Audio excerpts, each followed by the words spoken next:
So on August 21st, I drank again after 10 and a half months of continuous sobriety. And in this video, I'm going to talk with you about what led me to that, how my experience was drinking again after 10 and a half months sober, and what's been going on since I drank again.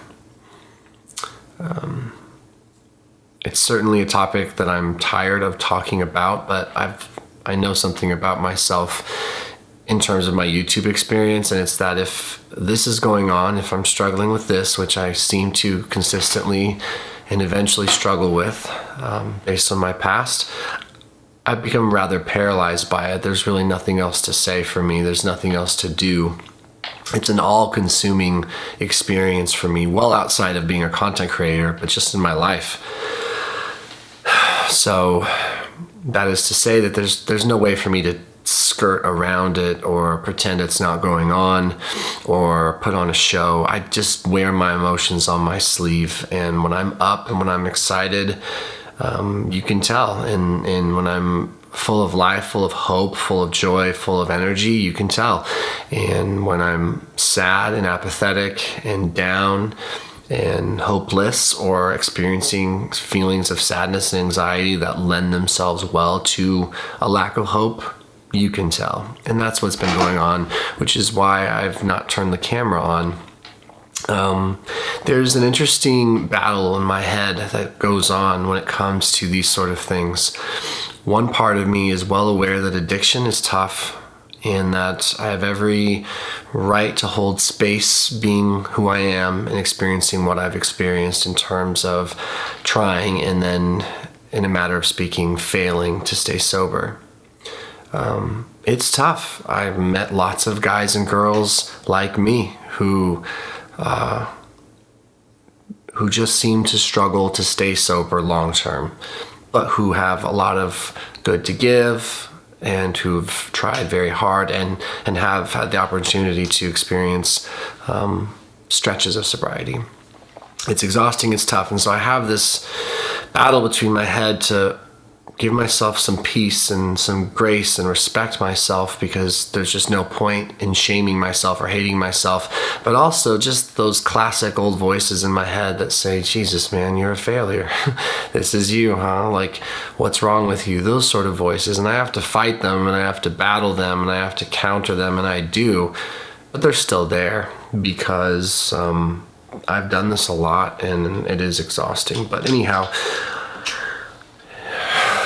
Anyway, let's talk about this a little bit. Let's unpack it. Let's see if I can make some use of it for myself, and then maybe for someone out there who, like me, struggles to stay sober, or maybe I can be a reinforcing voice for someone who is currently sober and wants to remain sober. Maybe you can learn something from my relapse here. I also want to point out before I go any further that I am on day 14 right now of sobriety, and I wanted to wait at least 2 weeks or so before making this video. I wasn't about to make a video the day after relapsing and then just between videos be drinking. I didn't know what I was going to do. My behavior is fairly unpredictable once I've started to drink again. So I do have 14 days of sobriety, which is good. And I think it affords me the space to make this video with a little more clarity, just a little. So what do I think happened? I could really dig into this and try to nitpick it, but I don't suppose that I will. What I do know is that prior to the triggering event, which I'll talk about, I was not putting a ton of extra effort into my recovery and my sobriety. One of the things I learned in treatment, because I went through a 5-month program in 2020, inpatient, one of the things I learned that perhaps I mislearned, or perhaps I was using in the wrong way, perhaps not, but I've wondered, was this idea that you can tailor make recovery for yourself. You can find a program or a style of recovery that suits you. You can pick and choose, mix and match. And I think that's probably true. But for me, in hindsight, I was not necessarily hyper involved the last couple months, 2-3 months leading up to this relapse with my recovery as far as actionable steps that I was taking. My recovery prior to the activating event, which I think was the straw that broke the camel's back that led to me drinking again, my sobriety consisted of every other week meeting, every other week work with my sponsor, probably call my sponsor more often than that though, in the 12-step program. I was doing about a podcast every week, that sort of thing, doing some occasional daily reflections. I was probably putting in a couple hours a week, 2-3 max on my recovery, which isn't a whole lot. Certainly not when you compare it to what I was doing in treatment or the first couple months after treatment. But I thought that was okay. I was really excited to live. I was really excited to make money and be successful and grow this channel and grow my other channel. And I had this other great job opportunity that was given to me, offered to me in sobriety. I was working that, and I was just doing a lot of things. I was trying to conquer the world, or at least my little world, and I was training a lot, and I was a very active, energetic version of myself. I wasn't participating in a ton of my recovery. I'm going to assume that a lot of you have thought that, who happen to know this part of my journey.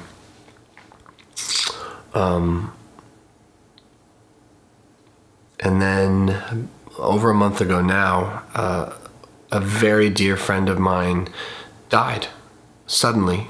He was someone I went through my treatment with 4 out of the 5 months we were together, and I'd say 3 out of the 5 months, 3.5 out of the 5 months we were roommates. In the last couple months, it was just the two of us as roommates. We didn't have a third body in there. He died suddenly of an overdose. And I talked about it on this channel, and I communicated that to a lot of people, and it fucked me up. And I'm still, in a way, fucked up from it. I can't seem to switch my brain back to this lively, energetic, upbeat version of itself.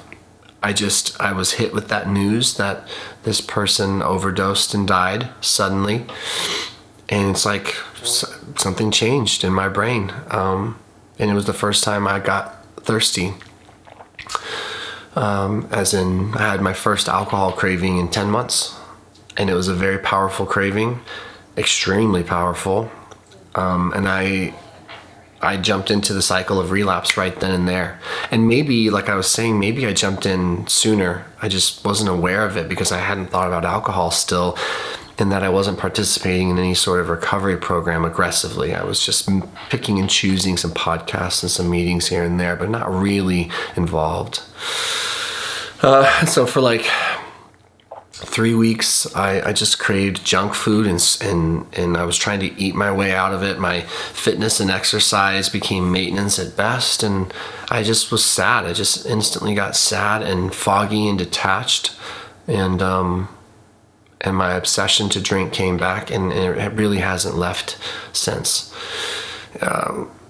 It's very interesting to me, because I've learned about this, how quickly my brain can go back into that being the primary thought and focus of my mind, as if no time had passed, as if I'd never gone to treatment, as if it hadn't been gone for so long.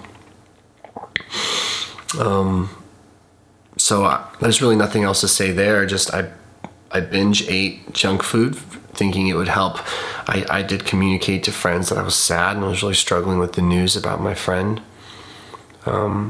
I did communicate to people that I was starting to have my first thoughts of drinking, but I also thought it would pass, and it just didn't, and I didn't cope well, and I have no excuse, and I don't care to make excuses. It just doesn't matter. I drank again. August 21st, a couple nights before August 21st being a Saturday, I started parking in front of the store where I usually buy booze, and telling my wife, oh no, I think I'm going to drink again, and she was like, come home, it's going to be okay. And I eventually just drove in, picked up beer, which is what I drink, started drinking immediately, and and then I just holed up somewhere. I want to protect the anonymity of the person who I turned to, but I put someone in a tough position. I didn't want my wife to see me drinking, and so I showed up at someone's house who had an extra bedroom, already having started to drink, and said, "Can I stay here tonight?" And they agreed, and I did that a couple times, just twice. And I probably am pleased to report that it didn't help. I've never enjoyed drinking when I was sad. I've never actually thought drinking was a good option for me, even when I was a drinker, not even considering being sober. I've never thought drinking when you're sad made a lot of sense, and it's never been particularly helpful for me. So my brain was just craving release. I was on a dopamine charge, and it didn't work, is what I'm trying to say. I slammed however many beers, probably drank 12 to 14 beers those 3 nights with a hangover day in between. And it wasn't good. I spent most of the time just thinking about my wife, Jessie, and my sadness and my friend. I couldn't drink fast enough under the right circumstances enough to be happy, joyous, and free or anything like that. And that's fairly predictable, I suppose. I guess I was able to feel different for a second, but it's like, I don't know what I thought would happen. I don't even know who that was drinking. I'm kind of having trouble understanding who I am right now, because I just feel so different than I felt prior to that news. I wonder if I'm depressed or situationally depressed, or I don't know. But the drinking wasn't a good experience. The first night wasn't, the last night wasn't. It just sucked. I didn't have fun. And it was miserable running off and finding somewhere to drink and all of it. It was just miserable. It was sad drinking. It's not like, given my history, I can call anyone anymore and say, "Hey, do you want to party with me?" People know that I've been to rehab a couple times. People know that I've been outspoken about my drinking issues and my thinking issues, right? So the gig is up in that way. It's solitude or nothing, and that's what my drinking was. Now, hangovers were very uncomfortable, and just even the thought of returning to the drinking life was very uncomfortable.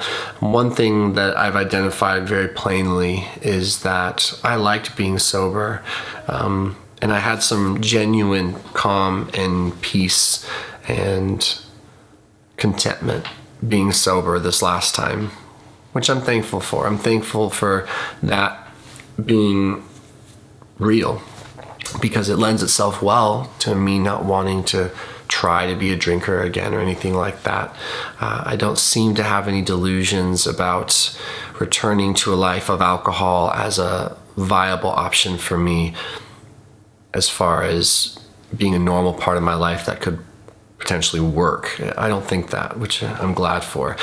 The reality is, though, that 2 weeks now, sober or not, I've been going to a meeting every day and talking to my sponsor and trying to get really involved, is that I don't have that fire or enthusiasm still. I'm still thinking about alcohol a lot and having a lot of obsession to drink, which I know is normal, or can be at least. And I have very low energy, and I'm just very down and sad, and just wondering, like, am I depressed situationally or not? But am I experiencing some of that? I got sick last week. Is this just lingering fatigue and lethargy from being sick? I don't know. But that spirited version of me that I had a chance to connect with for a while is not there. And that's annoying. It's a lot harder to care about anything. It's a lot harder to care about sobriety or be enthusiastic and being in this state. But I'm certainly not alone. And that's good. It kind of puts us to where we're at now. So I have no interest in really anything at the moment. I just am spending most of my days trying not to drink. I got fired from a good job opportunity, and I quit the OnlyFans thing as well. I did quit that immediately after the relapse, thinking that's not healthy, and I need to simplify my life and figure out how to get healthy again. So I've just got my YouTube channels and a little editing gig. I'm not really working very hard on any of them, and sort of just hanging in there. Listen, if you are, I'm going to throw this out there because it's on my mind. If you're watching this and you're one of my actual friends, you have my phone number, and we speak on a normal basis, a regular basis, and you feel so inclined to reach out to me after having watched this, or chat with me if you see me in person because you're someone who sees me in person, that's fine. But if you're a buddy, an acquaintance, a family member, a friend who doesn't speak with me on any type of a normal basis, please don't use this as a reason to reach out to me. This isn't a cry for help to friends and family in that way. I just want to be blunt. I'm not in a space where I'd like to receive a bunch of phone calls or texts from people who aren't normally in my life.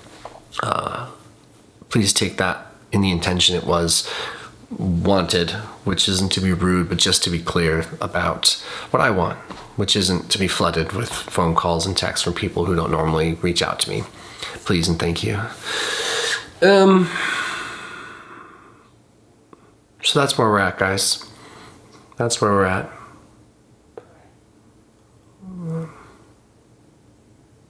So,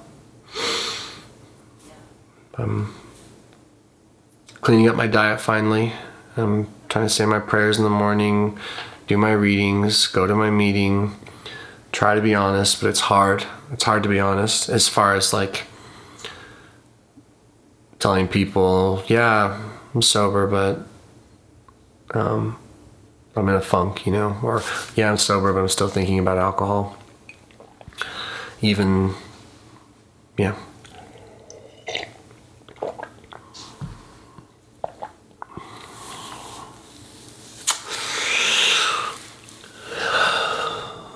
My brain's like, you should leave them on an upbeat note. You should say something uplifting, and I just don't have that for you today. I just don't have that for you today. I do think it's a small miracle that I have the 14 days. I guess that is good. And I have a lot of empathy for you if you, like me, have these struggles. So in an ideal situation, I will snap back into gear. I'll find ways to be useful. I'll follow direction. I'll try to learn from my mistakes, namely that I'll just have to stay a lot more involved in recovery programs in order to be ready to field life's ever-changing circumstances. I got some really sad news that I just didn't deal with well. I've never had anyone I loved die suddenly, ever. And it's a tough one for my brain. My brain's really struggled with it. So I think I can learn from this, and I think I still want to be a sober person. I just don't have much in me right now. They want your attention, that's why. Okay. Thank you for watching. Thank you for watching. I don't look forward to these sort of videos. I'm tired of making them. I have like these visions of me just being a sober, healthy, consistent, successful man who talks about other things and moves on to other ventures in his life, but drinking just finds me eventually, it seems. So I'm definitely having thoughts like, boy, am I out of answers. I'm out of ideas, which is good. I've heard that's a good place to build off. And I miss my friend, and I think about him all the time. So I should keep processing that with a professional or something, because I just seem to be still fucking sad about it. All right, guys, take care and good luck with whatever it is you are facing. That's for sure. Life can be tricky. Even good lives can be tricky. All right, adios.